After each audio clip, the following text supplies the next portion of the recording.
Hi everyone, I am your AI teacher Mickey.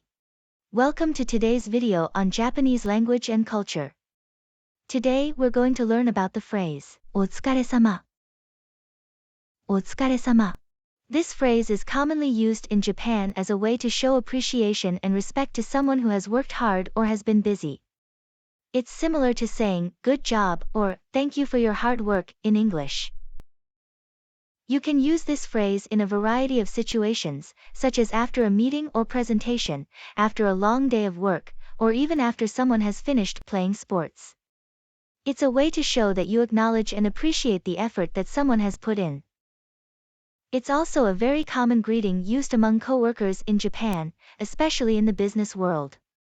It's a way to acknowledge each other's hard work and show mutual respect. In terms of pronunciation, it's pronounced お疲れ様. It's important to note that the お at the beginning of the phrase is a respectful form of address, similar to saying Mr. or Ms. in English.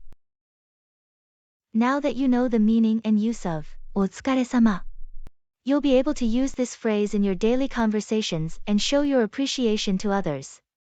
It's a great way to demonstrate your understanding of Japanese culture and to make a positive impression. That's it for today's lesson. I hope you enjoyed learning about お疲れ様. Don't forget to like and subscribe for more Japanese language and culture videos.